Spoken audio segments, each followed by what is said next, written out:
नमस्कार, स्वागत है आपका न्यूज एक्सप्रेस में। मैं हूं आपके साथ शबनम। पश्चिम बंगाल की राजनीति में इस वक्त सिर्फ सत्ता परिवर्तन नहीं हुआ, बल्कि आरोपों, अविश्वास और बदले की राजनीति का एक नया अध्याय शुरू हो गया है। 15 साल तक बंगाल की सत्ता पर राज करने वाली ममता बनर्जी की पार्टी तृणमूल कांग्रेस अब विपक्ष में बैठी है और दूसरी तरफ बीजेपी के नेता शुभेंदु अधिकारी मुख्यमंत्री की कुर्सी पर बैठते ही ऐसे फैसले ले रहे हैं जिसने बंगाल की राजनीति में भूचाल ला दिया है। सबसे बड़ा विवाद क्या है? पश्चिम बंगाल के नए मुख्य सचिव की नियुक्ति। जी हां, राज्य के मुख्य निर्वाचन अधिकारी यानी सीईओ रहे मनोज अग्रवाल को मुख्यमंत्री शुभेंदु अधिकारी ने पश्चिम बंगाल का नया मुख्य सचिव बना दिया और बस यहीं से टीएमसी का गुस्सा फूट पड़ा।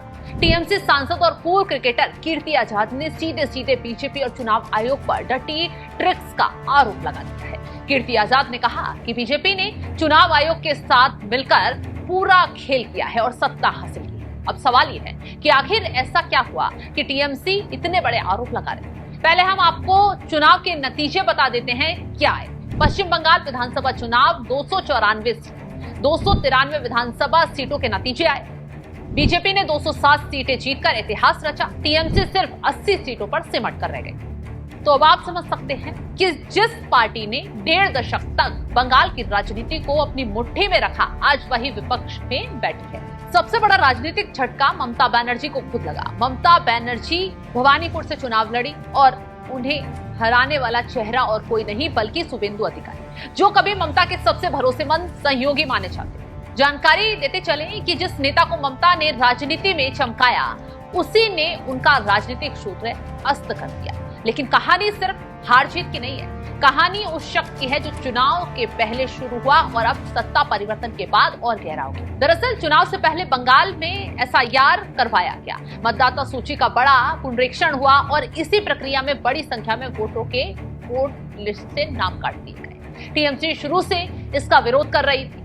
ममता बनर्जी खुद सुप्रीम कोर्ट पहुंची। उन्होंने कहा कि लाखों वैध वोटरों को वोट देने के अधिकार से वंचित कर दिया गया, लेकिन सुप्रीम कोर्ट ने इस प्रक्रिया पर रोक नहीं लगाई और फिर चुनाव हुआ। रिकॉर्ड 93% मतदान हुआ। इतना मतदान की देश के मुख्य न्यायाधीश तक इसकी तारीफ करने से खुद को रोक नहीं पाए। लेकिन टीएमसी का आरोप कि इस भारी मतदान के पीछे भी मैनेजमेंट था।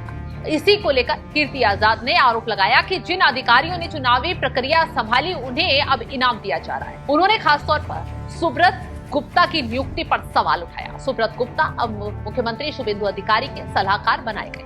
टीएमसी का आरोप है कि यही वो अधिकारी थे जो उन 30 लाख वोटरों के मामले को देख रहे, जो योग्य वोटर होने के बावजूद वोट नहीं डाल सके।